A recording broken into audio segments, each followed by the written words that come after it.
That movie sucked. I kind of liked it. Movie Night Crew Network. My trip through Olympus was a daze. I passed some giggling wood nymphs who threw olives at me from their garden.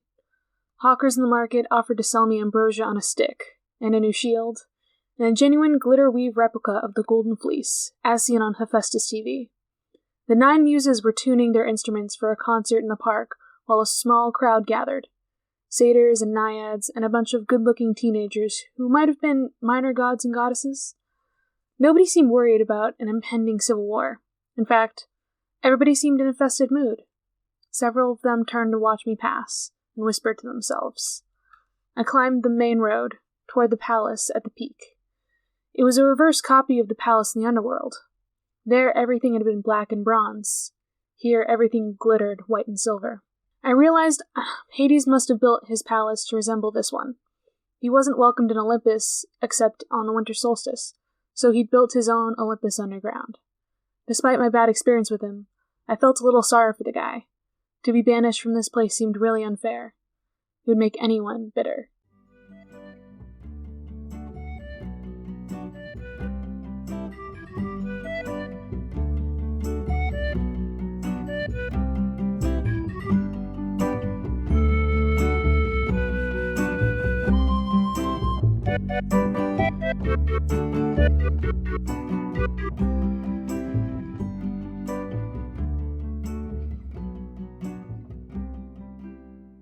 Welcome to Of the Eldest Gods, where we discuss Rick Riordan's role as our godly parent. I'm Taylor from Cabin 6. And I'm Charlie from Cabin 13. And this chapter, Percy meets his daddy issues for the first time in person. Thank God. It doesn't end. It doesn't end after this, but like... This is the first time he truly faces them, so... He also faces his stepdaddy issues in this chapter, too, so... I mean, I think he always knew he had stepdaddy issues, but this is the first time he was like, murder? Murder. Murder. He faces the way to end his stepdaddy issues. Yes. Yeah. It's fine. Everything's fine. It's fine. Yeah. No, that's what the chapter is about. You don't have to do anything else, Taylor. That's it. Yeah, it's just... It's just Percy, like, having a weird mental, like, shutdown and thinking about committing murder. Or being an accomplice to murder. Like, it's both. Both? Both is good. It's fine. It's fine. It's all fine.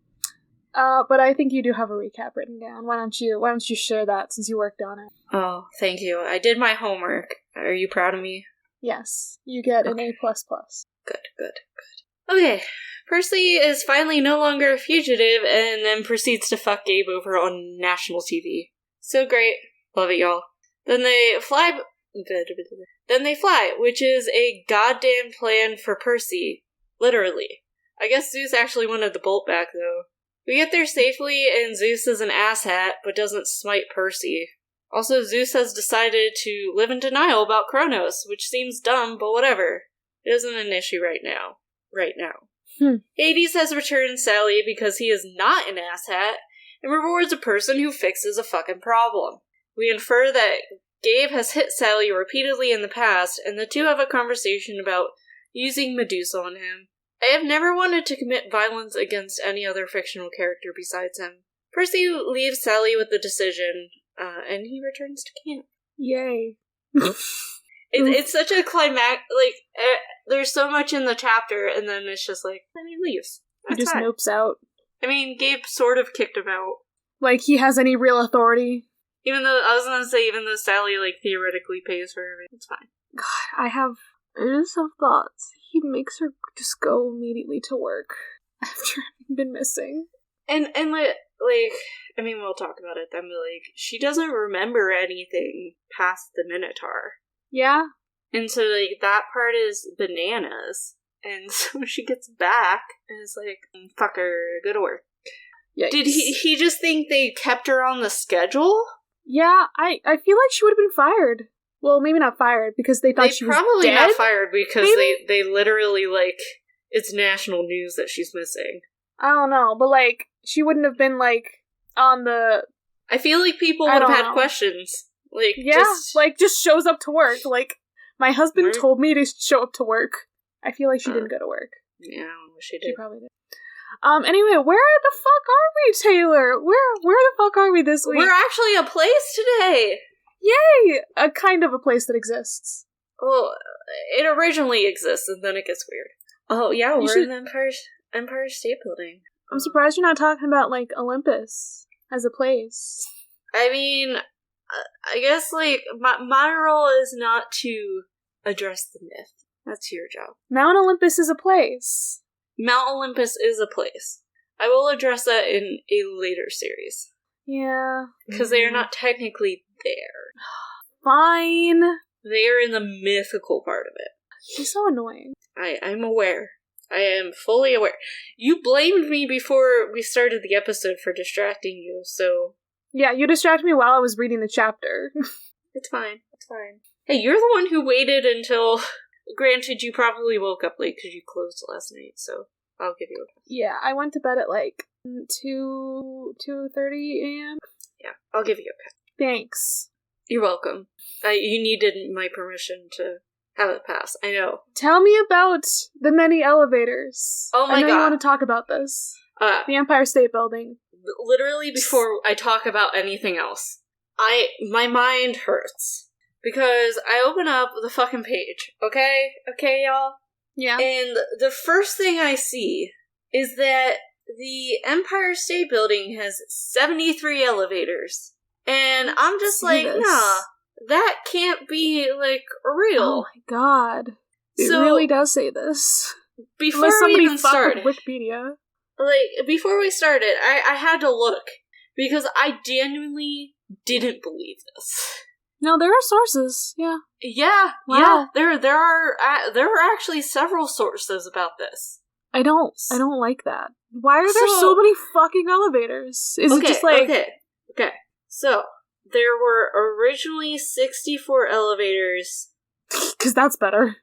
But, like, put in like, the 70s and 80s. Because they used to be, like, person-controlled. Does that make sense? So it took until then to have like modern elevators. So that's how it started, and then the rest were put in later. So just extra 9 elevators. It just, if they get any more, they're gonna have enough elevators as the same amount of elevators floors, as floors. Like you don't need that many fucking elevators. So like the original ones, there were 4 that went from the lobby to the 80th floor. And then there were 60 quote-unquote local elevators that connected the landings with the floors above. So, like, they were smaller elevators. Like, you might have to get off an elevator to get on a different elevator. So, 58 were for passengers and 8 were for freight. So, some of them are ginormous. And then they move at 1,200 feet per minute, so they're not even, like, slow elevators. And so then they put in extra ones to connect to the 6 floors above the 80th. And then they finally built one that goes to the 102nd, which is, like, Where's the very the one top that goes floor. to the 600th? My guess it would be one of the 4 express elevators that goes to the 80th floor. That'd be my guess, or do you have to... It's the 74th elevator. That's what it is. Like, you have to find the mystery elevator? I don't know. He goes to, like, the front desk, right? Like, the front desk on the bottom floor. So... I don't know. So this is, like, as soon as we turned it on, or I clicked on the page, I'm like, what the fuck? And then it was the tallest building in New York City from 31 to 70. And now it's it's now the 7th tallest in New York City. Ah, okay. From 2001 to 2012, it was the tallest again. The World Trade Center is what passed it in 70. So, unfortunately, the reason it became the tallest one is because of 9/11. So, yeah. It's the 9th tallest in the United States, which means 7 of the tallest skyscrapers are in New York City. Makes sense. 49th in the world, and it's the 6th tallest freestanding structure in the Americas. We all know the first one is the Arch, if you remember that. Yeah, so my mind is sort of, messed up by this. You know? Taylor was already broken when we started recording, and this That's is fair. just, it's making it worse. So, this episode's coming out in like a few weeks. We are recording this on July 4th, for context for people. Happy Captain America's birthday. Or Steve Rogers, I should say. Yes. We're gonna ignore the rest of what today is. It's the only important thing that happened today. Steve Rogers' birth. Yeah, it's fine. That's it. It's fine. So, on Monday, I started grad school classes again, and I've just sort of been staring at this one assignment all day because it makes 0 sense, and is graded too harshly for what it is. I am so confused. And I shared it with Joe, and he's confused. And I shared it with Charlie, and you know what, it's just weird. So yes, I was broken before we came in, and then to see this elevator fact, no. Nope. I already, went down on the page and I found out this building has its own zip code, and, that also broke me. That I did know before. I didn't know that was a thing. Yeah, that I weirdly did know, but we were gonna visit it last time we were in New York City, which would have been... It's one of 43 buildings in New York City that have its own zip code. It was 2019 was when we were, a lot of buildings. Last there. We were gonna go, and then we were like... I've been there. Nah. We decided to skip it. You know what? I've been to that exact spot where, the movie scene is. Yeah, we decided that we were just gonna go to the Statue of Liberty. That I haven't been to. Yeah, I've been to New York City several times, but I was always in Broadway. I've only ever gone for Broadway shows, and that was our first Christmas together, so we went in March over spring break, but I had bought tickets for us to go see The Lion King on Broadway, which I had seen before, but Joe had never seen a Broadway show, so I went, and we were 7 rows back, so it was really cool. I've only seen 2 Broadway shows. I have seen The Lion King twice, Godspell, and Kinky Boots twice on Broadway. I've seen a bunch of other shows. I saw Aladdin and Harry Potter and the Cursed Child. I've seen several. I saw Wicked and Something Rotten and 42nd Street, Cinderella, Jersey Boys, and I'm definitely Book of Mormon. I feel like I'm missing something, but yeah. So I've seen other shows, but on Broadway, those ones. I love Kinky Boots so much. So, we were gonna go, but then because I'd only ever really been to Broadway, we decided to do other stuff. So we went to, that in the 9/11 Museum and Memorial, and we went to the Natural History Museum. Good shit. Just did, Broadway stuff. So, that, I don't know. It was a good trip, but we decided we didn't really need to go to a building. Just, we didn't care enough. Yeah, so that was our opinion about the Empire State Building. But now that I know there's 1,000,001 elevators, now I have to go. I think when I went there, I went with scouts. I think that's how it worked. My opinion, my experience with scouts was not as great, so... You think that my experience with scouts was good? I mean, I quit when I was, 7 out of my own free will, because I was like, Mom, I hate this. Yeah, I was there for 12 years. Nope. Strong nope. I hated it. If Boy Scouts had been scouts when I was younger, I totally would have joined that.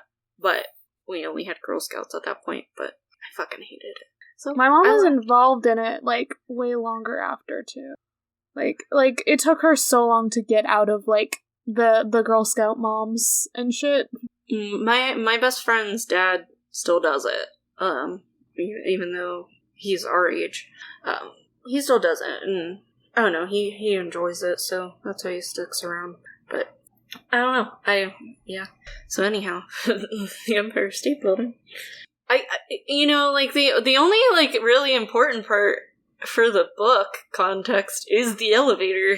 You know, we have mentioned the elevators, just like, a little bit. There's other stuff about this building. Is it relevant? There's 102 floors, but a 600th floor, obviously. It did open in, the first few floors in 1931. And, the public did actually like the idea of having it, unlike other tall buildings and stuff across the U.S. that people are like, can we not? So that's sort of impressive, but everything just sort of paused because, the Depression and World War II. I have questions here. So, where was Olympus before the Empire State Building? And, unless we are assuming that, America... But no, because we... Yeah, because we don't really know when it moved to America. I think we know information about that because of Here's Olympus. Yeah. I don't remember. I want to say it's around the time of Rick's favorite historical event. The Civil War? Yeah, I want to... Because I know that, the gods were in America by that time, at the very least. Because he does mention that. So, where would Olympus have been? I don't know where it was directly before us, either. I would assume the UK? Probably. I mean, if you're gonna... If we want to be we got the Greek gods, after, the Revolutionary War or some kind of shit like that. So, I don't know. But then, the only, tall building I think of there is the Big Ben Clock Tower. I mean, it could have just been on an actual mountain. That's fair. I don't really think of mountains, though, when I think of England. Oh, no, I meant America. Oh. I meant, where it was just before Empire State Building. But, I don't know, so directly, I mean, it could have been in the Adirondacks, I guess. Oh, Vermont has some very tall mountains. Maybe up there. I don't know. But I was, thinking, Big Ben's, the only thing I think of in UK, but I think it would be above Big Ben, no? Or was that too late? It was only made in 1859. Oh, okay. So that would have been too short of a time. So, I'm just... I want to know this information. I have questions. Yeah. I want to know about the past demigods and shit. Even though Western civilization is bullshit. But, I do want to understand this world and how that works. That's where I don't know. The Empire State Building, though, didn't, actually turn a profit until the 50s, just by opening in 31, because, all the shit happens. Yeah. Depression? So that's... Depression. Always the answer. Yeah, it's... I don't know, I have so many opinions about this building. Why? Why does it exist? Why do we need it? Because... hubris. Oh, I didn't think to mention. In 1945, a plane actually crashed into the Empire State Building. Yeah, I forgot to mention that. Okay. It's between the 79th and 80th floor, and it was into the offices of the National Catholic Welfare Council. It was not on purpose. It was an accident. There was thick fog, and it crashed. So part of the landing gear went down an elevator shaft and caused a fire. So, and there was a girl, in one of the elevators, and she has the Guinness World Record for the longest survived elevator fall recorded at 75 stories. Ah! Yeah, so No.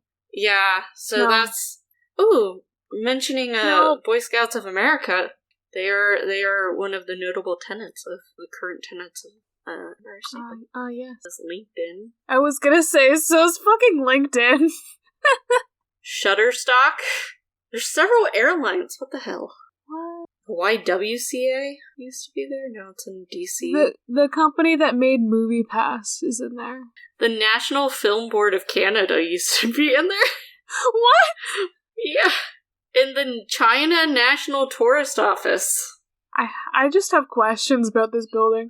I just have several questions.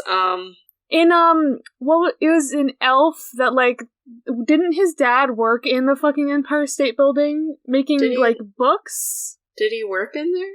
I thought he worked in it. I will admit, I hate that movie.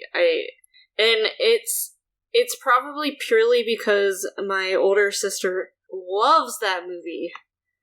That's and fair. So she used to watch it all the time, and I'm so tired of that movie. I also, like, the humor just doesn't stick with me, so... That's fair. I think it was just, like, his dad's publishing company was, like, in this fucking building. Let's see if you remember it's in an episode of Doctor Who. Yeah. Is there pop culture? Empire State Building and pop culture is its own page. Yeah, I'm like, oh yeah, wow. It was in Lost in New York. I don't, cause that movie I think came out in 2001. Oh, there it is, 2003. Yep, it is where his dad works. What else we got in here? Yeah, although...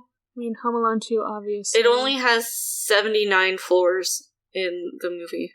Huh. Which... I have so many questions! What? Is there anything else that I've seen that, like, this is important in the background of? This is a lot. There are a lot of movies. There is so much shit that happens in New York, is the thing. That's fair. Like, everything takes place in New York. Every Spider-Man thing takes place in New York, so... Yeah, that's fair. But it's mostly, like, seen in the background for those. I mean, the first one, probably, like, the most popular, is King Kong. Yeah, but I haven't seen that, so it doesn't count. Well, there's stuff... Other people have probably seen it, bud. Nah. But it's, like, in the other remakes and stuff of it. And then, I guess... I did forget it's actually important, though, in that Doctor Who episode. It's, like... Yeah. A plot point, in fact. Yeah, instead it's of just super in the important. Background. Yeah. And I guess it was in Ready Player One, because it's King Kong is part of that. I've never seen it, but, like... Hey, look! Percy Jackson and the Olympians! We did it. It's in there. It's in book and movie, but, like... Yeah. Which is the important one? It's in this book and movie? Are you sure?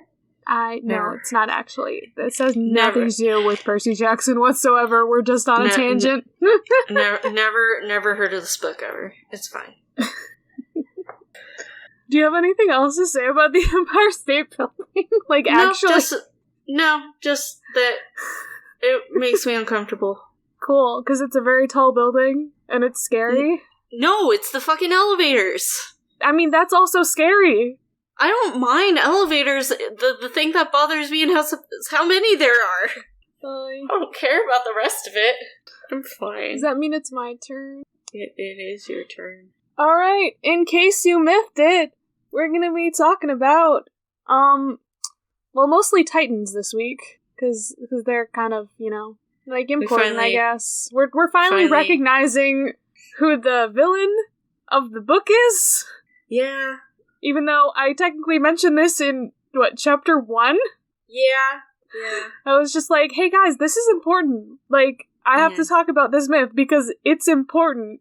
And they literally reiterate it again in this chapter. So I'm like... Yeah. If you've never read this before and you didn't know it was Kronos, guess what? It was Kronos! All along! It was Kronos all along. It's fine. It's fine. We're just dancing.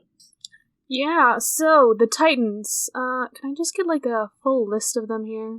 I think I need to go to a different page for that. No, there's some on the side here. The 12 Titans. I want, like, the list of, them and what they're, like, the Titans of. Listen to the link to what I'm gonna be looking at. Why wouldn't you have, like, a... What? I'm mad at this. I'm... Nothing against you, I'm mad at the wiki page. Why? Like, the one why wouldn't you just have it here? Yeah, I don't know. Okay, what am I looking? We had to go, like, to the list of Greek mythological figures, so we could have, like, the list and also what they're the gods of, or Titans of. Titans, gods, they are technically still gods, it's a different name. They're just pre-gods. Yeah. Oh. And There's technically 12 major ones, but also, like, a few others as well. Yeah, a few others that, like, are their children that are important. Alright, I think this is in, like, alphabetical order. Cool shit. It is. God, can I pronounce any of these? We have Coeus, the god... Coeus. Coeus? Yeah, Coeus or Coeus. Something like that. The god of intellect, and the axis of heaven around which the constellations revolved. Alright. Fancy. Yeah, pretty fancy. There's Creus, who doesn't exactly have a thing, but might be the god of constellations. There. Maybe? He's just there. It's fine. I think I looked him up once before, and, like... He just exists. His name means ram, so, like... Oh, interesting. I don't know if that means anything. And then we have Kronos, or Cronus, or however the fuck you want to spell it. The important thing is it's not Kronos with the H, who is, the god of time, primordial god of time. This Kronos is the god of destructive time. And harvests. Which, whatever. I mean, harvests is important because, like, his symbol is literally a sickle. Oh yeah, no, my thing is, he's the god of destructive time and harvests. Yeah. They just don't click. Okay, so, like, it does work. If you think about, like, how the year works. The end of the season? Like, the year and everything works, and how, like, everything, It makes sense. He's the Zeus of the Titans, essentially. He's the Zeus, funny. Even though, like, he feels more like Demeter. Yeah. And he's the one, he's, like, the head, and then Zeus murders him for good reason. Yeah. It's fine. And also, Rick basically just conflates him with the primordial god Kronos. So, like, it makes me slightly mad, but, like, I understand why. I just wish they were different people in this. Time is not evil. I agree. It's fake, but it's not evil. You're right. Then we got Hyperion, the god of light. Can we also mention that Hyperion is the publishing company for Disney? Exactly, it's Disney Hyperion! It's all connected! Who is the publisher for Rick Riordan's books? Yeah, is there? I want to know why they chose that. Mm-hmm. I don't know if there's ever any reason why companies choose names like this, but... Our book publishing friends, if you know, let us know. Then we have... Hyperion? Iapetus. Oh, you didn't mention Hyperion. Oh, yeah, we did. God. Oh my god, I hate myself. But, like, I don't know, he's cool because Helios and Selene come from, I guess, Eos, but I know we'll talk about them here in a minute. Iapetus, the god of mortality, and father of one of my faves, Prometheus, my boy, who we'll talk about in a second. And then also Atlas, and God. He's Kronos' like right hand man. I mean Atlas's. Yeah, sorry, Atlas's. Oh god. Then oh god, can I say her fucking name? Nemesine? Nemesine. There we go. You gotta pronounce the E at the end too. Yeah. It's got a lot of letters. Yeah. Goddess of memory and remembrance. The fact that she's, like, the mother of the 9 muses is interesting to me. Like... Yeah. I mean, I guess they're, like, inspiration, history, music. They're, like, bards. So, like, memory and bards. I understand. I kind of get it. Yeah. You think about the idea of music and poetry and stuff. Establishing memory and keeping it going. Then we have... is it... Okay. Is it like ocean, or is it... Yeah. I think Oceanus? It's Oceanus. Okay. I'm just like... I know sometimes things are deceiving, and I'm like, is it actually pronounced like a sea, like ocean, or is it like Oceanus or something like that? Because you never know, honestly. Yeah. So he's the god of the all-encircling river oceans around the earth, like, just... all the water. All water. He's the Poseidon of the group. Yeah, they do have, like, some of them kind of have, like, pretty easy parallels there. Yeah. Then we have Phoebe, goddess of bright intellect and prophecy. I'm gonna say she's kind of the...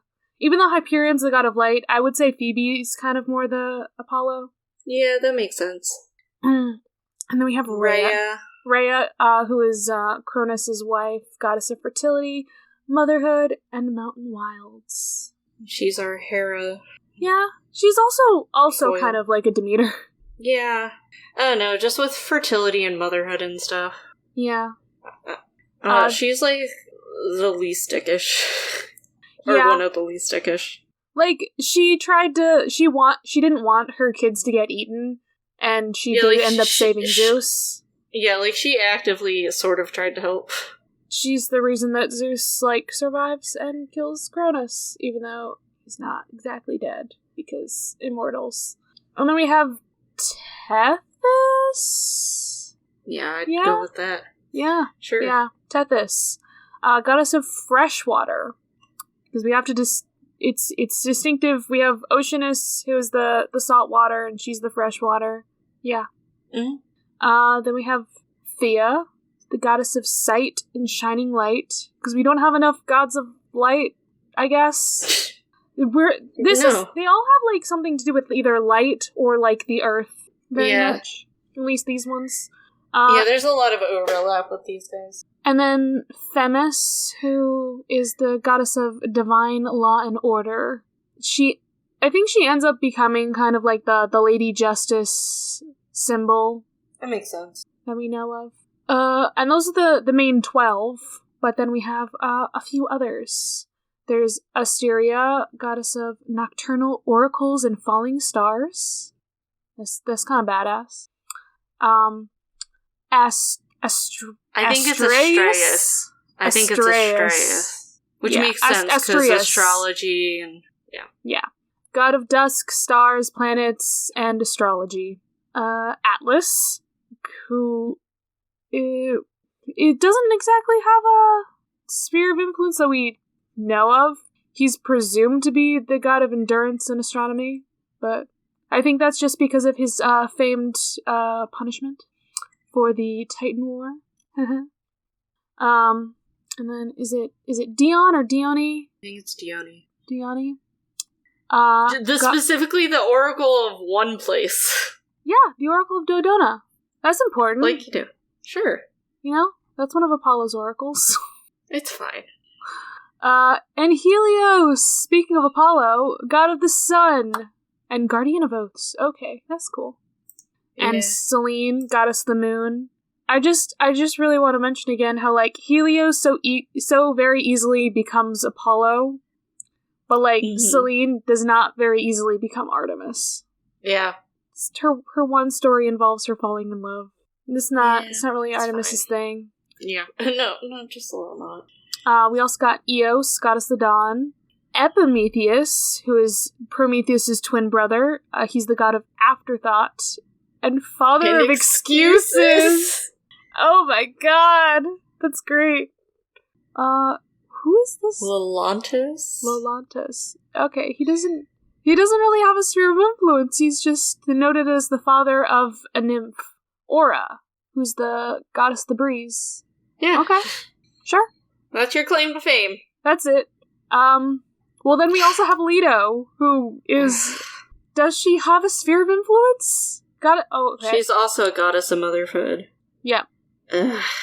We have a lot of gods of, like, just motherhood. Infertility. I mean, it means that you can, like, pray to a lot of them, I guess. Yeah. If one doesn't give you a baby, another will. Give you a baby. Okay. She's the mother of Artemis and Apollo. We didn't... Yep, sorry. Finish that. I forgot this part. Okay. And she was actually, like, a close friend with Hera originally. Was she? Which, yeah. Oh dear. Which makes it bad, because Zeus is the father of Artemis and Apollo. It's fine. Their story is fun. Maybe we'll talk about that one day. Oh god. Okay, so this one is... Menonitis? Yeah, that. I'm not gonna say it. I can't. Aetius? Whatever. Anger, rash action, and human mortality. Yeah. Wait, wasn't mortality? It's fine. He was also He was killed by Zeus. I guess not all of these people were killed?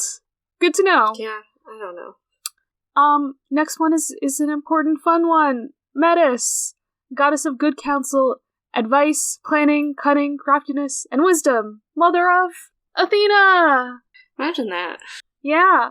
She has just such an interesting story. Yeah. Just there was like a whole prophecy about her second child's being the one to overthrow Zeus, and that's why Zeus swallows her. But she's already pregnant with Athena at that point, which is why Athena comes out of Zeus's head. Yeah, you get it? Yeah, whatever. So Athena's brother is supposed to be the one to take over. Ever think about that? Whatever. God, whatever. So we got Pallas, god of warcraft, killed by Athena. It's weird because like that's one of her epithets, and like there's a few different mythological characters with that name who are associated with her. So yeah, because Zeus also has something associated with that at one point too. I believe she also like sometimes has a friend named Pallas. Athena does, and What that's why she gets the epithet Pallas. It's just like a few different things. I don't know. Whatever. Mythology. Whatever. And then there's Perses. Not Perseus, not Percy. Perses? Perses. God of destruction. Yay! Love it. Love it. Love it. Fun stuff. And It's fine. and then it's my boy Prometheus. God of forethought and crafty counsel. Creator And the of mankind. creator of... I love him. I mean, he sort of, like, creates us. He was like one of the first myths that I like read, and I was like, I vibe with this guy. Yeah, I remember reading it in, like before I ELA or read something. Percy Jackson, and I was like, nice. I definitely remember reading it about him in, like, ELA in, like, 5th or 6th grade. Oh god, remember when it was called ELA? It's still called ELA, bud. But, like, is... In, like, the different grades, it stopped being called ELA. I think it was only called that in, like, middle school, and then, like, high school, they stopped calling it that, because then it was just English. It's English. Yeah. Yeah. It's still ELA, and, like, because it's English language arts. We don't really need the language arts by the time you're in high school, theoretically. Yeah. I'm just saying. Because by saying. that point, you should know grammar. I'm just saying, it's theoretically. Like, remember when it was called that, like, back when I was in that grade 10 years ago? It's always so weird for me because I teach, and especially with teaching summer school, I'm teaching middle schoolers. So like I'm teaching math, and there's another teacher who teaches ELA. So it's just part of my life still. So I just don't even think about it. Okay, so this last one on here is interesting to me. Styx, god of the river Styx, goddess of the river Styx, personification of hatred. I was gonna say my favorite is the second part. Yeah, you know, that's fine. Everything is fine. Is there anything else specifically like about Titans? Because like they're just basically the gods before the gods, but you know after the earth and the sky. Wait, I just scrolled down a little to the giants part. Mm-hmm. In Athena, like, the shield and stuff is actually named after the giant, not the Titan. Because there's a giant called Pallas, too. Yeah, no, okay, so there's 3 Pallas's then? There's another fucking Pallas? Because I thought I remember seeing something about, like, she had, like, a friend named Pallas who I thought was a girl? I don't know. Is there just, like, a page with, like, all the different Pallas's? Pallas Greek myth. Okay. Tangent. Pallas, teacher of Athena. Pallas Athena. That must be, though. Pallas the Titan. Pallas the Giant. Is it just the teacher of Athena? That must be the teacher. No, that's also a dude. I thought there was a girl. Maybe I'm wrong. Oh, Pallas, daughter of Triton. Oh, there you go. I think. That might be it. Foster parent to Athena. There we go. That's probably it. So there's just like 4 different palaces, at least, that are related to Athena specifically. The Titan she killed, the giant she killed, the teacher she had, and the friend that she accidentally killed. And then it's after the friend that she killed that her name is after. Because she was like, oh, I'm sorry I killed you. I'm gonna take your name as my own to honor you. But the giant makes her shield. The Even skin though- of the giant. Even though her shield... Okay, I have questions. As a 'Cause shield. then It's not Aegis, though, Well, yeah. right? Because that's Medusa. Yeah. Maybe Oh, wait, the shield okay. is made from his skin, and then her head is Use his skin as a the shield. symbol. And his skin for her cloak? Gross. This is so disgusting. It's Okay, fine. so... Everything's fine. We're fine. So it does kind of become her Aegis. Maybe it's, like, after that, then she, like, stamps Medusa's head. Yeah, that's my guess. It's probably after Medusa dies that happens. It's fine. Alright, yeah. So Titans. Yeah. Is there anything else about them? I mean, we could also say, like, so the whole, like, Titans versus the Olympians thing, that there's, like, it's a trope in, like, different mythologies to have the older gods versus the younger gods as, like, a thing, and, like, wars against each other. I'm especially remembering that in, like, Mesopotamia stuff. Yeah. It's often just, like, a trope that happens in, like, a bunch of different things across the world. And True. yeah, now let's go into the how are we pronouncing it? Okay, so guys, beforehand, I looked it up, and there were several pronunciations that are considered correct. We have the Titanomachy, that was one. Then we had the Titanomachy, which was... I'm gonna say Titanomachy, and Yeah, you're do just gonna have that. to deal with it, That's fine. because I think we saw, like, a few different pronunciations for this. Yeah, there were... I like, was looking, and there are so many. It's just the Titan War. That's what it is. It's the war of the Titans against the gods. Let's just call it the Titan War. Yeah, the Titan War. But, like, You know what we're that's the talking about. official name. So, like, Yeah. and we've already mentioned... It literally means Titan battle. Yeah.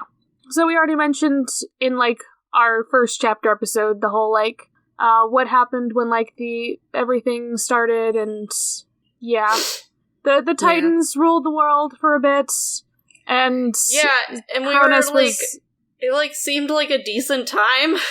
Yeah, when we went through the ages, oh my goodness, like, Oh, God. the Golden Age didn't actually seem like a bad time.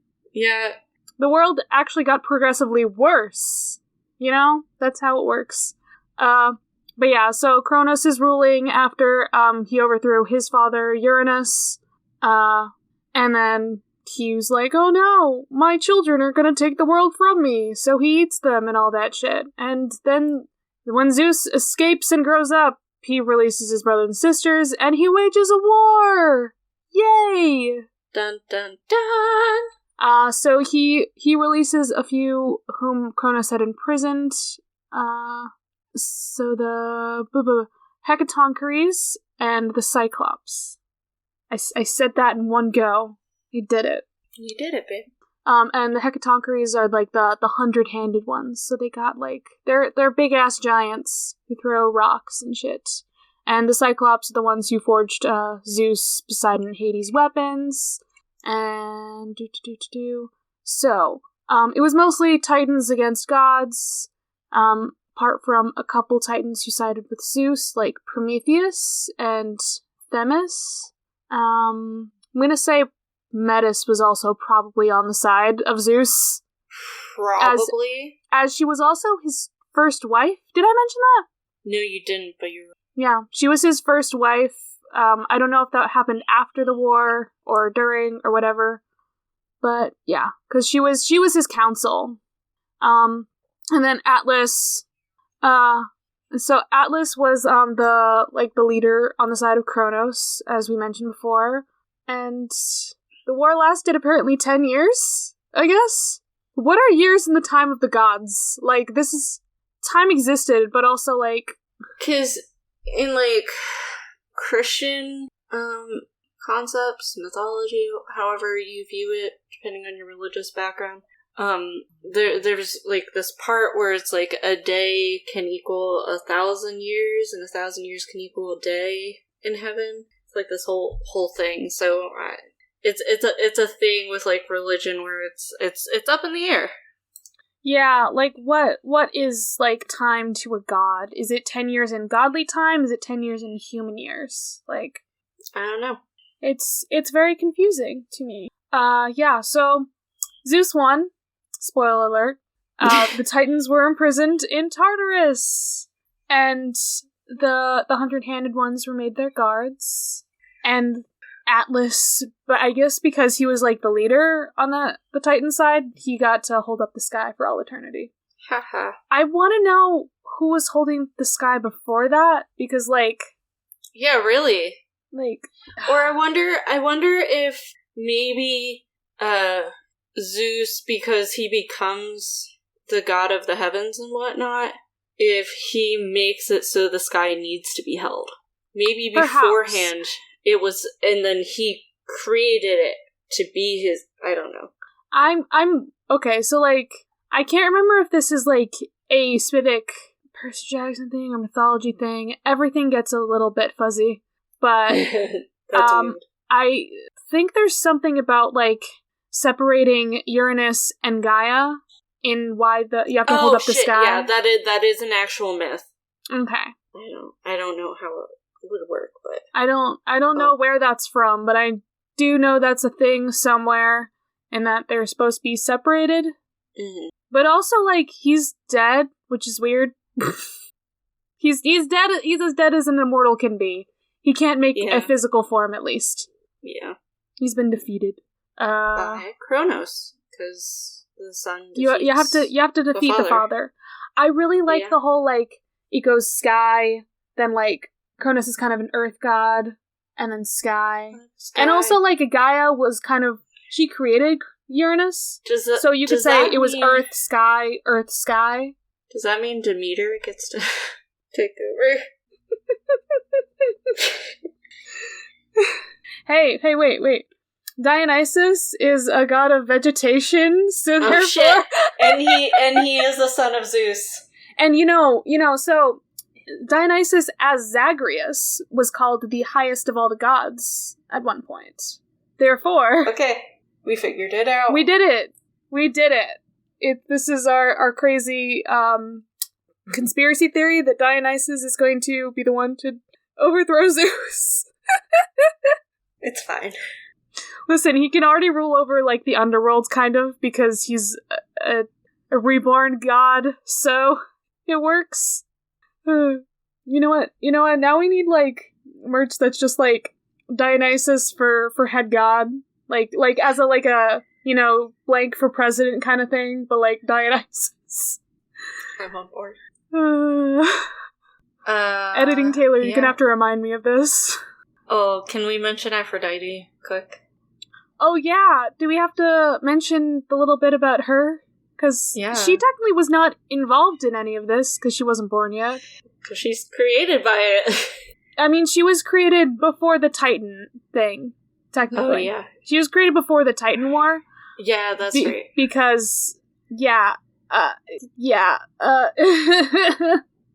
because when Kronos killed Uranus, his cut off genitalia went into the sea and became Aphrodite. Yay!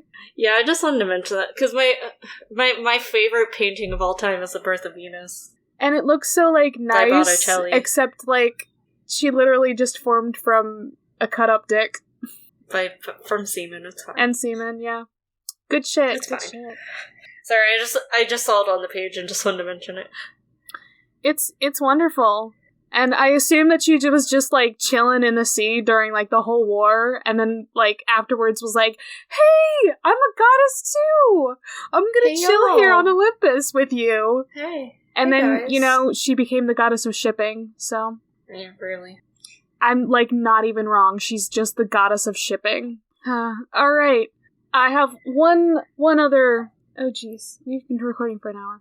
I have one last thing to mention in this section of the pod, and that's because some things happen involving Perseus, his mom, and his stepfather, and, it's very reminiscent of something that happened to Perseus. Oy, oy, oy, oy, oy. So So Perseus, the god of Zeus, or the son of Zeus. Fucking hell. I can't speak. God of Zeus. The god of Zeus. Isn't that basically Kronos? Maybe? I don't know. Yeah. So Perseus, son of Zeus, his mom had some shit happening to her. They were both, sent off away when they began existing. When Perseus was born, they were sent away because of prophecies and bullshit. And some shit happened to his mom when they landed, and there was this gross king who is kind of a Gabe figure. Polydectes. He exists. And the important thing here is that he gets what's coming to him by he sends Perseus away so that he can be, trying to fuck Danae, Perseus' mom. And so he's you gotta go and slay Medusa, just so he can get Perseus out of his hair. And Perseus comes back, and he kills Polydectes with Medusa's head. Is this at all reminiscent of anything that's happened in this chapter? Never. I mean, it definitely goes down a little bit differently, but I just think that was an interesting thing to note, because I totally forgot about it, and then I was reading the chapter, I'm like, wait a second! Didn't that shit happen? Didn't original Perseus also have a gross, not quite stepfather, but gross man trying to get with his mom? Yeah. Yeah. That's the Spark Notes edition of that. I think we should talk about the chapter, though, because we got some things to say. We have some things to say. Fine. Is it fine? This is the daddy issues chapter. I just have stress. It's just a dumb situation for poor Percy. Poor Percy. Wow. Just gets fucked over so much. Poor child. Alright, so I settle my tab. So I do like how in the beginning of this chapter we get the whole Percy wasn't a criminal after all. Everything's fine. It was all Ares' fault. I like how the humans rationalize this shit. It's so good. Yeah. Yeah, it's a whole backstory that weirdly... They just made up. Yeah. They're that's what we're gonna go with. Oh yeah, we totally saw Ares on the arch. Oh yeah, we totally saw him on the bus too. Yeah, definitely. I want to say somebody was particularly messing with the mist to get people to believe that Percy wasn't the bad guy, because otherwise, it don't make sense to me. You know what I think? I genuinely think it was Hades. Probably, yeah. And the reason why is now he's oh damn, you were telling the truth. Sorry, you're a cool kid. Listen, Hades is not the bad guy.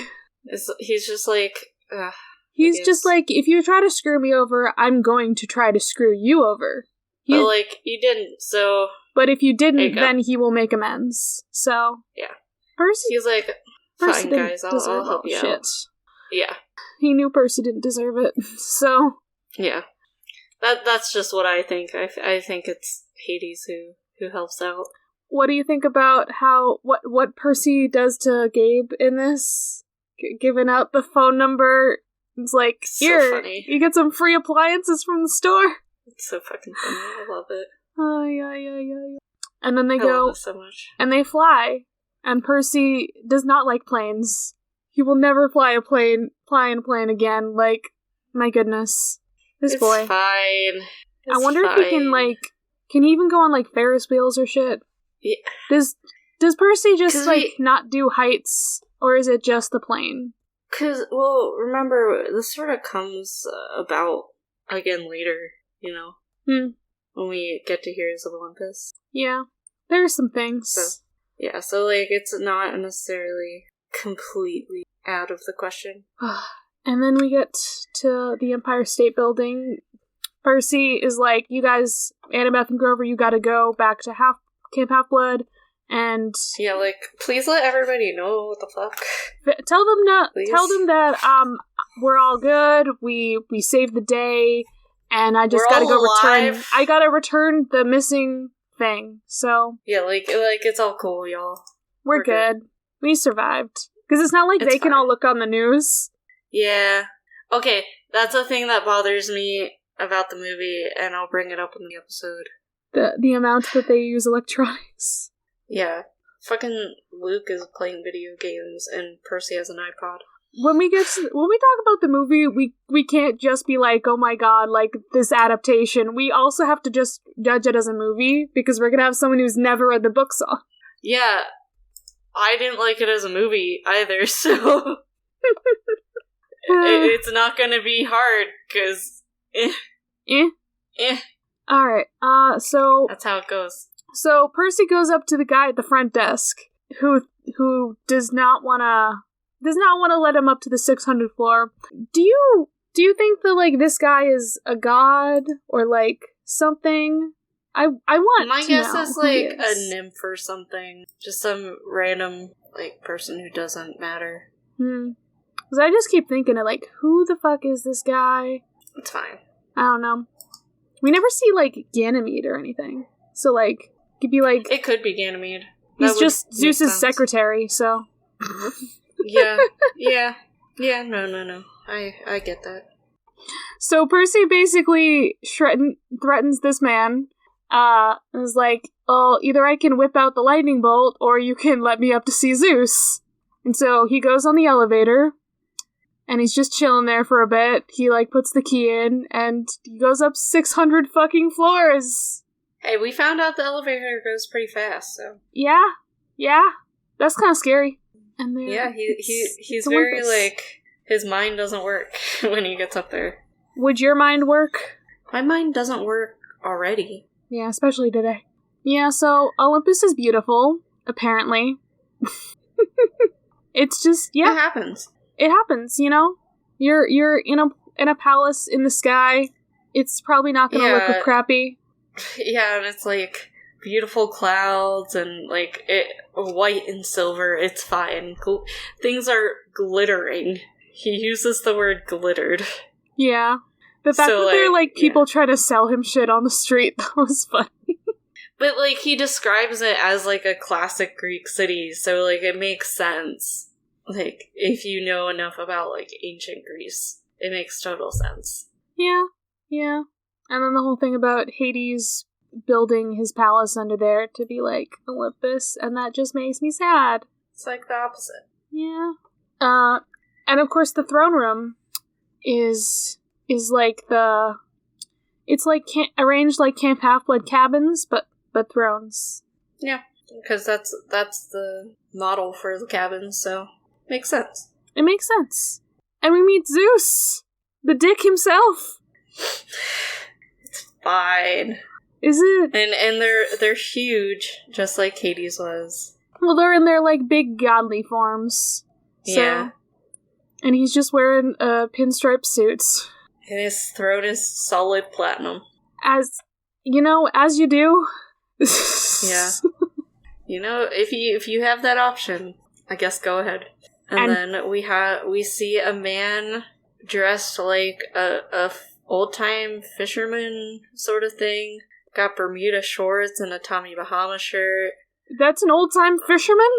Well, his body itself, he describes as an old-time fisherman. You said he was dressed like one. He's dressed like a parrot head. I meant to say looked. He's dressed like he listens to Jimmy Buffett music. Yeah. Yeah. Yeah. Like the description of like his actual body and stuff. Like yes, like the fisherman sort of deal, and like his throne is like deep sea fisherman chair. I'm just saying his vibe is like the reason my mom is like a daughter of Poseidon.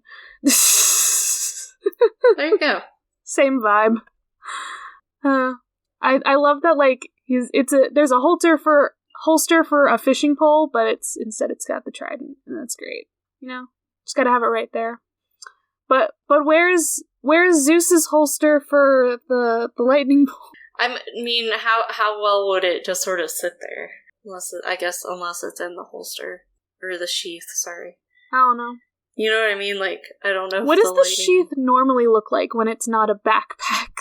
They describe it. It's got it's sort of tube-like, and then it has like metal ends on both ends. That is the lightning bolt. The cylinder. No, Chiron describes that that's how it's sheathed. Okay. The lightning is inside of it. Chiron describes it, like, way many chapters ago. Alright. When they're at camp. So Percy walks up to Poseidon first, which, upsets Zeus, the god of hospitality, Rightfully so. I think that makes sense. Not only is he just, rude, I'm Zeus, but also, it's his house. Maybe you should address him first. But then Poseidon's like... He's loyal to me. No, he's just like, I am his father, you should... He hasn't ever met his father, I get it. So if you're saying you went to, somebody's house that you would go up to somebody else instead of the host? No, I'm saying I've never met my father before. Yeah, I definitely understand, he's literally never met his father before. I'm just saying, it's Zeus's house. He's a dick, but also, address him. He's literally never seen this guy before. You're gonna go to the person who literally... Go to the person who, just didn't kill you on the plane and be like, hey, thanks for not killing me, here's your thing back. Hi, Dad. Okay, but Zeus spent this whole time blaming him for everything. I would totally go to the person who hasn't been a dick to me the whole time. Poseidon has been a dick to him the whole time. He hasn't spoken to him. Yeah, but that's not his fault. That's Zeus's fault. Well, I guess it's everybody's fault, but it totally makes sense. I strongly disagree. Strongly. And then Poseidon's like, okay, please talk to the person. Although I like the idea that Percy's like, I don't feel anything towards this man. He just exists. Well, Poseidon apparently doesn't feel anything towards him, or doesn't show it. He's just mysterious, unreadable. Yeah, so it's I get it.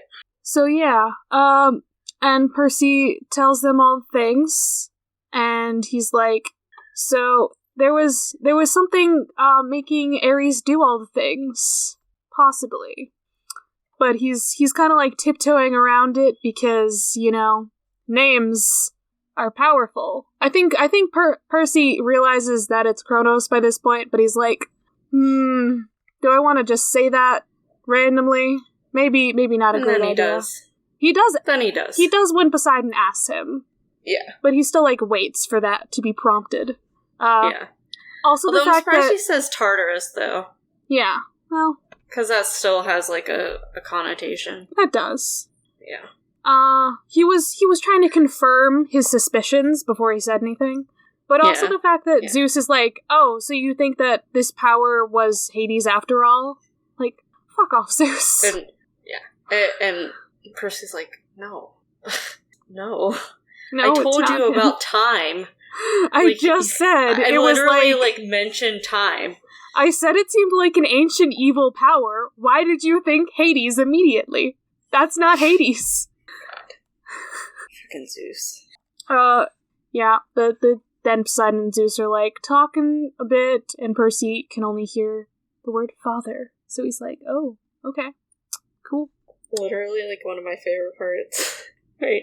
Zeus has to go wash the human taint off the bolt. Zeus nopes out because he's like, humans have touched my weapon. I must cleanse it.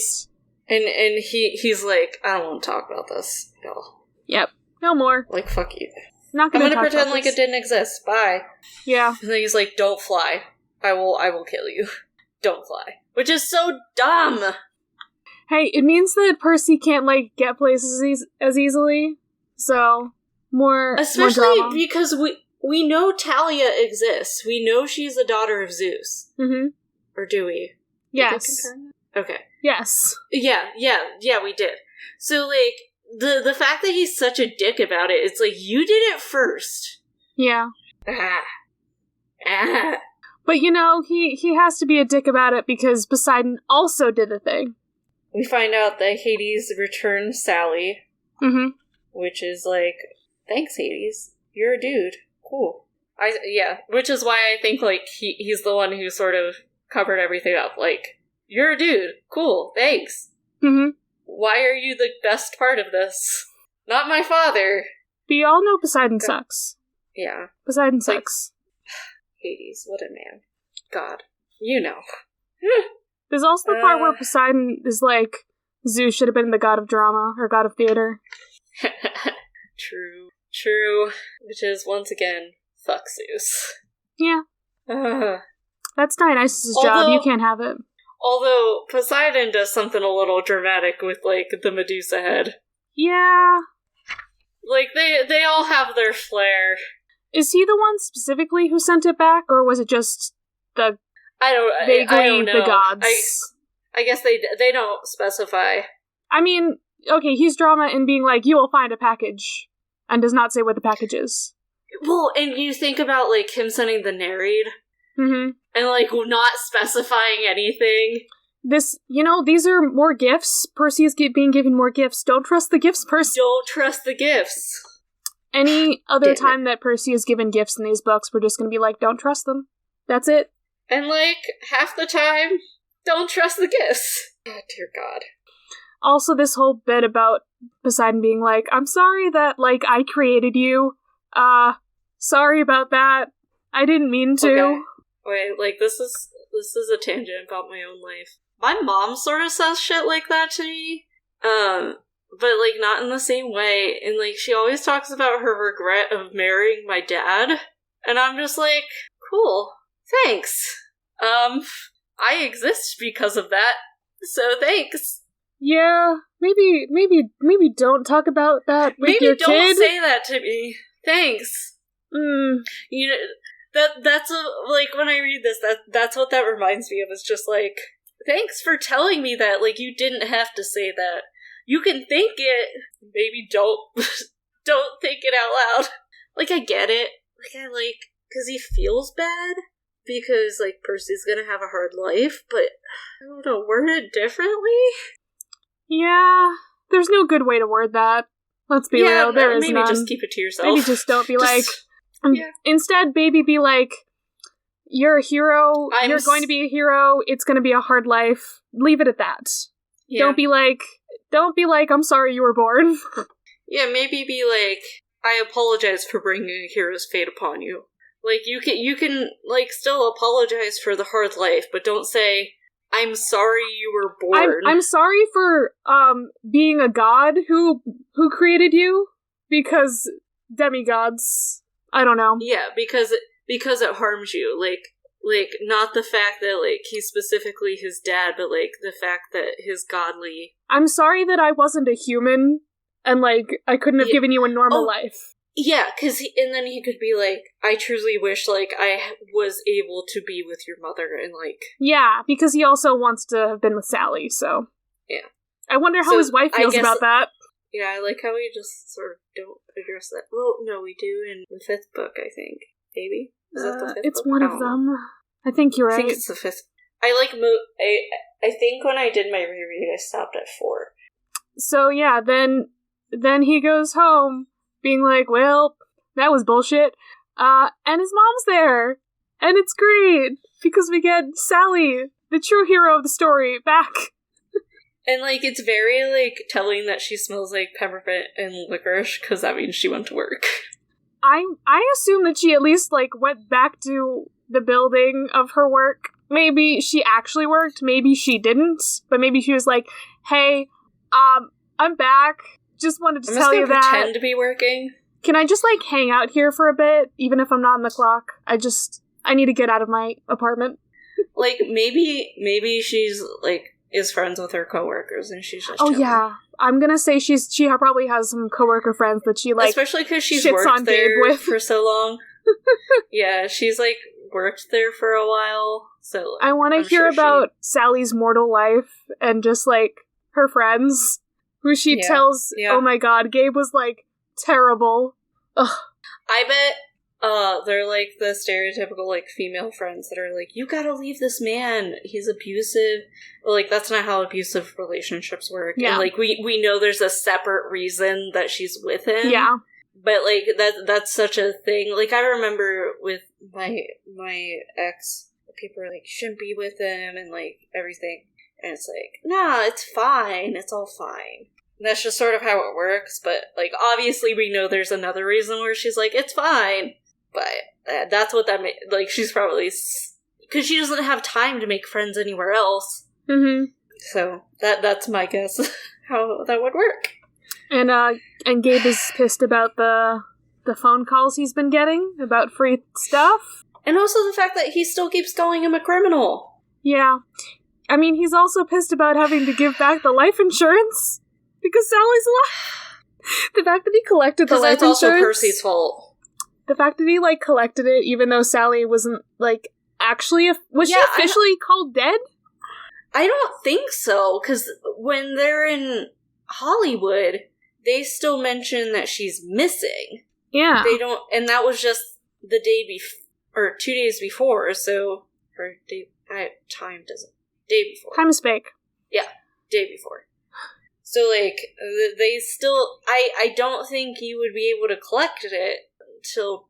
I forget, like, the time span. Like, I think it's 2 years. If they don't find you, you're sort of, like, legally declared dead. I think it's like years. I was gonna say, it wouldn't be, like, 2 weeks, because I think this has been maybe, like, not even a month.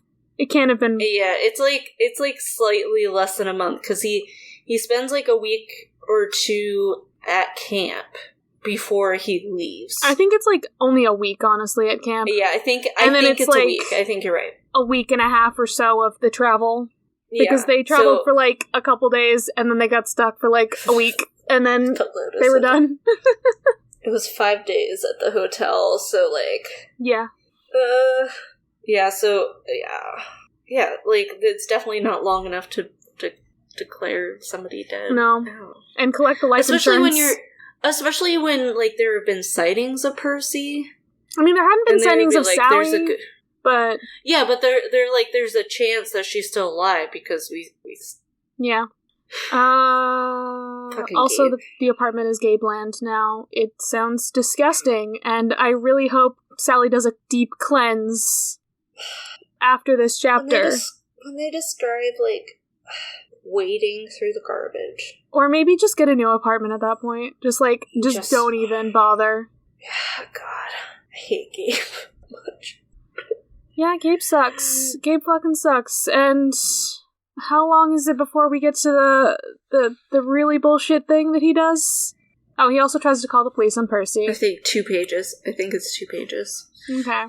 Yeah. Okay, also the underwear is hanging off the lampshades. Like, did he not do laundry the whole time, and so he's just... Oh, no, it's right at the bottom of the page where Gabe raises his hand, and Sally flinches, insinuating that there was physical abuse in this relationship that Percy never saw. Oh. Yeah, I remember when we first meet Gabe, we had this conversation where, like, it's not confirmed then. Like, Percy has, like, the theory that it might happen, but we know... Because we know he hurts Percy on occasion. Yeah, but we didn't know... Because he talks about that he was hurting Sally, too. But we didn't know for certain that Gabe also hurt Sally. Yeah. Like, there's the inference of it, but no proof. Yeah, so Gabe sucks, and Percy is officially like, murder? Murder. Murder. Murder. Murder. And, like, okay, Eddie frustrates me. He, like, is the only one to call out Gabe for his bullshit. Is he sitting there, too? And he does it earlier in the book, but he still, like, hangs out with him. Like, I don't know. Eddie, you're almost there. You're almost there. Isn't he, like, the... He's their landlord. Yeah, so they really need to get a different apartment. Yeah. Just so they can get out of this hellhole and get away from the guy who did not help, too. Yeah, he's enabling Gabe, but then calls him... I don't know. He's basically a bystander, because he doesn't do shit about it. Yeah, he's all talk, but no action. Yeah, so Percy finds the box and is like, hey, Mom, you want to murder Gabe? Oh, wait, I like how he's like, I want to uncap Riptide. Yeah. But I know it's not going to do anything, but, like, he's very, like... And he says that Gabe is the loosest definition of human. So then we're like, okay, but I do have a way to technically murder him. Exactly. And Percy, like, Riptide in simplest terms, work, but... he's just like, do you want Gabe gone?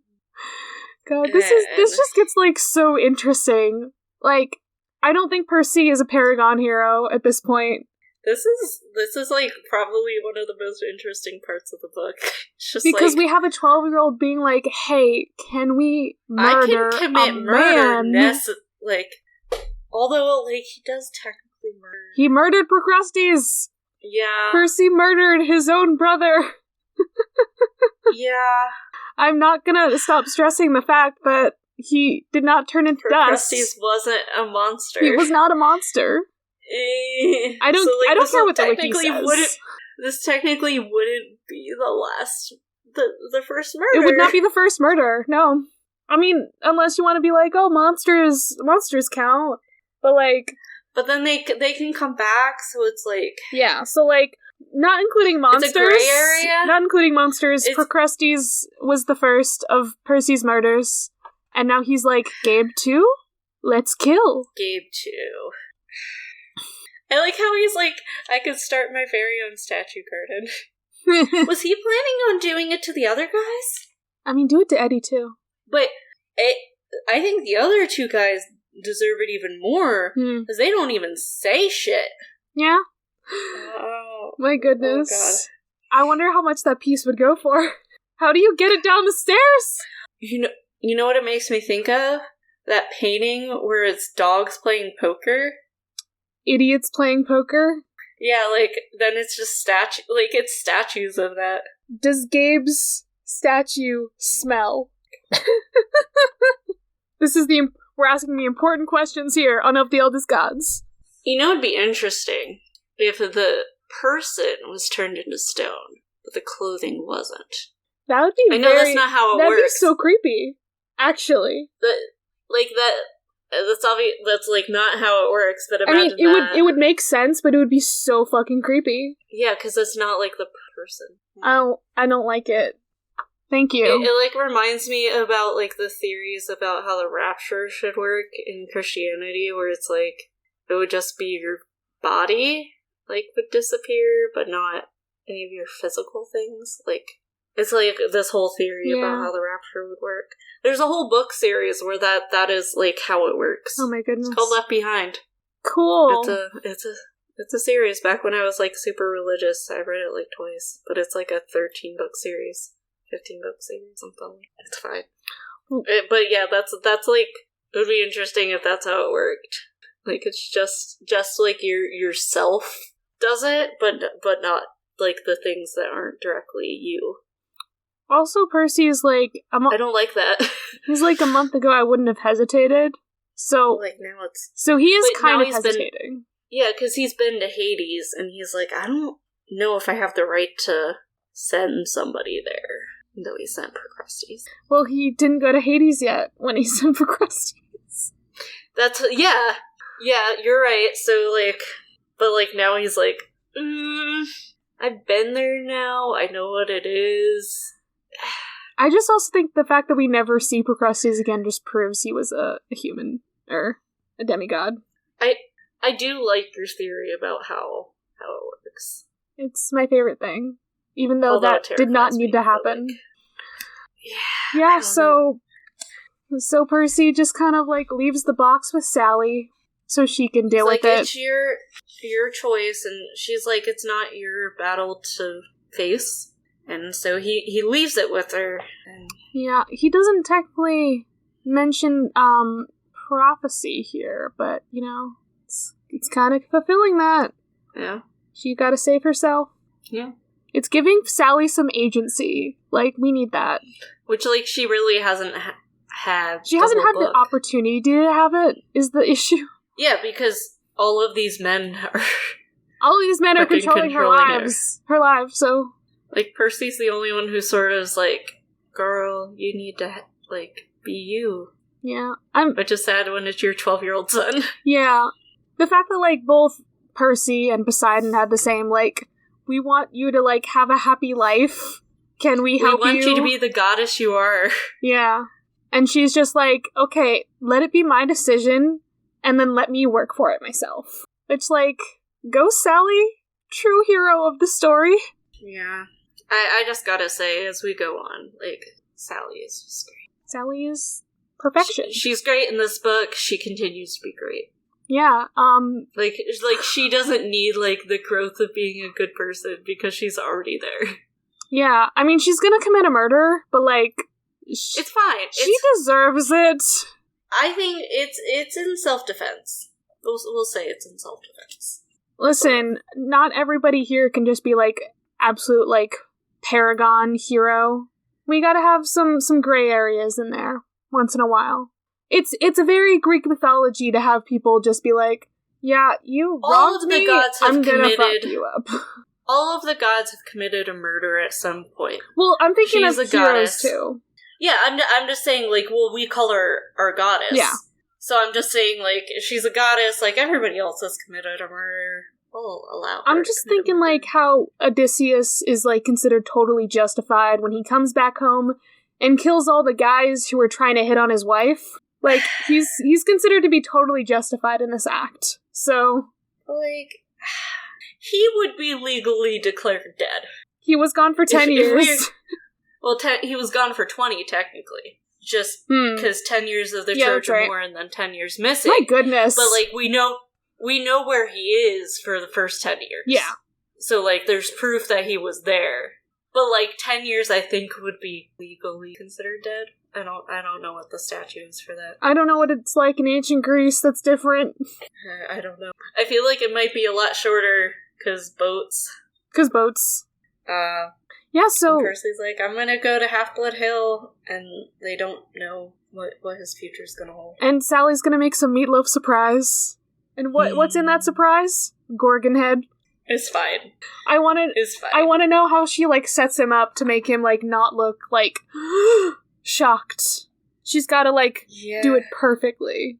And you know Sally's planning this shit out. Yeah.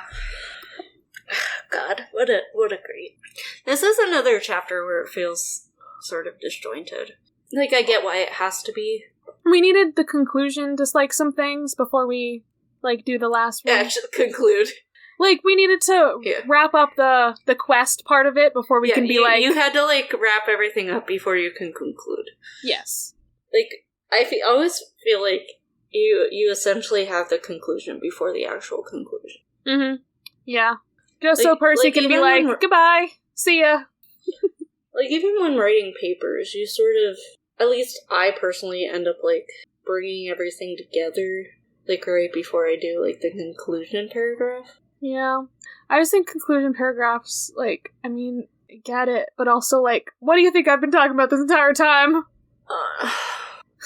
I had this conversation with my students this past year where it's like, I know it's annoying, but please conclude so I can give you full points. It's how it works. It might be dumb, but this is how we gotta do it. Yeah. Just to reiterate, this is what the paper was about, if you didn't get that already. Like, theoretically, if you did a good job writing, they should know. And technically, the conclusion in this is the prophecy, so... Yeah. Because we gotta talk about that one more time. Yeah, I was just thinking, like, it feels like, going back to papers, like, it makes us seem like the reader's dumb. Yeah, it really does. That's my official stance about papers. As I am dreading writing a paper later today. Actually, it's a PowerPoint in paper form. God. And it sounds dumb. It's about ethics. The ethics of killing Gabe. I feel like by the time I'm 23, I should have developed some sort of ethic code already. Especially because we grew up with technology. We already are gonna, like, have an opinion about it. Hey, Taylor, what's your plug? Not going to grad school. That's not my plug. Don't do it. No, that's her plug. Don't go to grad school. Don't go to school, actually. Just don't do it. No please, school. Please graduate. Please graduate. At least high school, please do. Like, my actual plug, I think it might be over by the time this comes out, because time has no meaning to me right now. Is Le Tour de France. Joe and I never have cared about cycling, until I met Joe, because he bikes a whole lot. He's gone on, like, long bike trips and everything, and, like, it's a big part of his life. And so he likes Lothar. So we've been watching it. It's on right now. And I've been weirdly into, like, I'm very, very weirdly invested.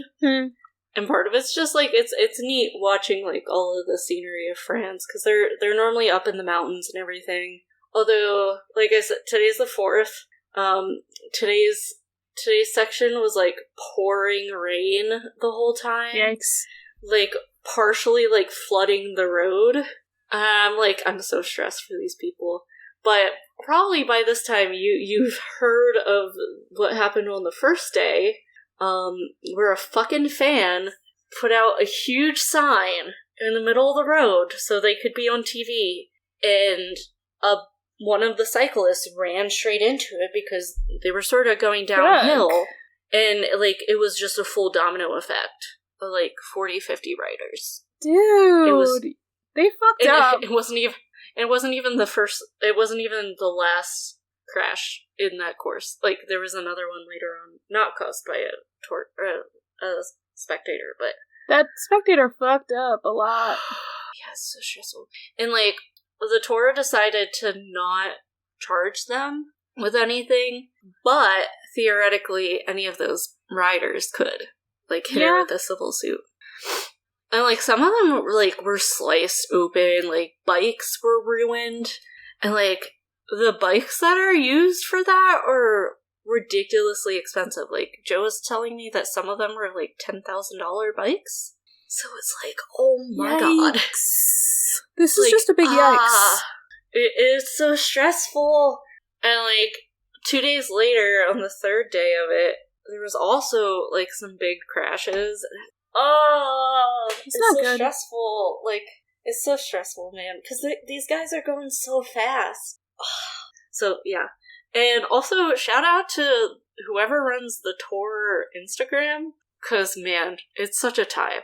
They, like, use music for, like modern, like, music stuff with it. And it just goes so well. I love it so much. Yeah. So, good vibes. It's a time. And, of course, like, the Olympics are coming up, so cycling will be part of that. I don't think they would have started by the time this episode comes out, but they'll be soon. So you can watch them cycling then. A lot of the riders who are in it. Wow, the Olympics. Ooh. I wonder if that has, like, anything to do with Greek things, or Mount Olympus, or... Nope. No? Never. Probably not. Nope. Olympians? Nothing. Nah. What? There's not a place in Greece called Olympia. It's fine. Nah. Nothing to do with it. I think the Olympian gods are actually, like, the first winners of the Olympics. Probably. We don't know. Actually, it was just Hermes. Hermes won everything. Just Hermes, yeah. There might be a couple things that Apollo won, I feel. Archery. Yeah. So there's a couple things sprinkled in that. Oh wait, sorry, like, Ares won wrestling. Yeah, any race, Hermes won. We did it. Oh, swimming, Poseidon won. Do we know that he's good at swimming? I mean, he controls the water, but is he good at swimming? I feel like he can just make the water propel him forward. That's so cheating. Let's be honest, Hermes probably flying. So, I don't know. Send us your best Olympic theory. Hermes just takes home, like, 20 gold medals, everybody else gets one. Participation trophies.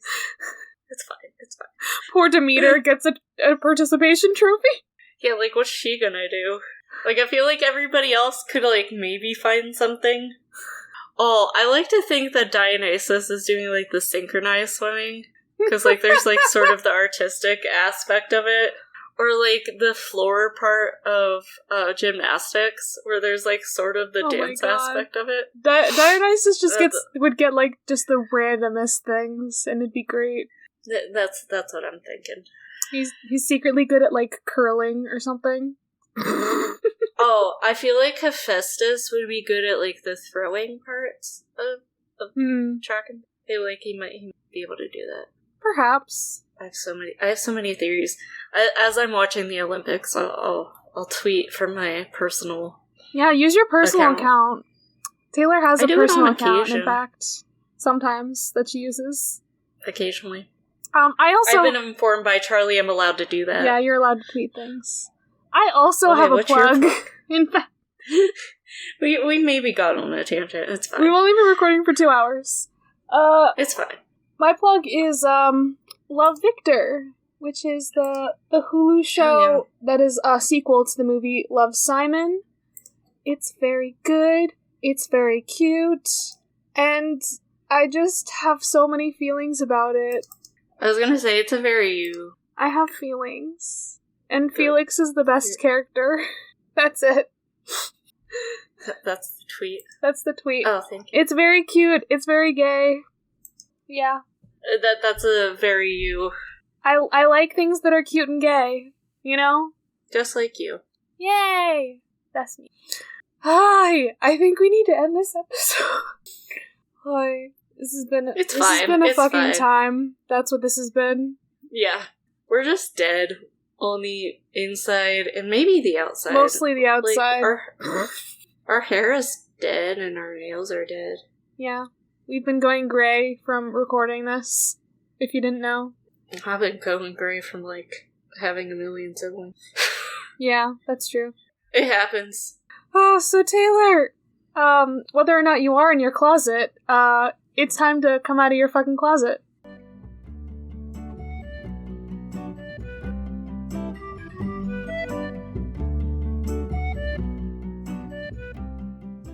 You can follow the podcast socials at Of the Eldest Gods Pod on Instagram and at Of the Eldest Gods on Twitter. You can send an iris message to us through oftheeldestgodspod@gmail.com. You can follow me, Taylor, at Taylor from Cabin 6 on Instagram, and Historical Femme, spelled FEMME, on Twitter. Catch me on episodes of the Restricted Section, Hell from Elsewhere, and True Stories of a Tryhard. You can follow me, Charlie, at GreenPixie12 on most platforms, mainly Instagram and Tumblr. But on Twitter, I'm at GreenPixie123, which I'm not salty about. No, not at all. I also have an art Instagram that I sometimes use at GreenPixieDraws. I sometimes do the YouTube thing on my channel, Charlie Mack. That's MACK. Our music was written by Nora Strauss-Riggs and recorded and edited by Ian Emmerich. You can find Nora at Kane_I, that's I as in the body part, on Instagram and Twitter. Feel free to message her about making music for your project or editing your pod. She's the host of Siblings and Fandoms, where Nora and her sister Maddie talk about fandoms they're part of, ones they're not, and everything in between. She is also the host of Modern Musical Origin, which is an informative show delving into the history of different instruments and styles of music. You can find both of those pods on all the major podcasting apps. We are proud to be a part of the Movie Night Crew Network, which features the Restricted Section, a chapter-by-chapter Harry Potter pod with lots of spoilers all the time, the Movie Night Crew, join some friends as they react to some terrible, some meh, and some really great movies. Content and Capable, where we follow Sam as he tries to figure out what it truly means to adult. My Cabbages, an Avatar podcast that follows the true hero of the Avatar, The Last Airbender series, the Cabbage Cart Guy. And Fandom's Gone Wrong, a fandom-filled show co-hosted by our own Charlie. Hello, you awesome nerds out there. Yes, you. Have I got the podcast for you? We've got pop culture, swearing, and all the immature jokes you could ask for. We'll take you on a journey through TV shows, movies, books, and maybe a video game someday. And we'll tell you how they all went wrong. I'm Charlie. And I'm Carrie. And this is Fandom's Gone Wrong. New episodes every other Wednesday wherever you get your podcasts. Of the Eldest Gods is based on the series by Rick Riordan. Right now, we are discussing Percy Jackson and the Olympians. Remember to follow us on your favorite podcatcher and meet us back here every Thursday.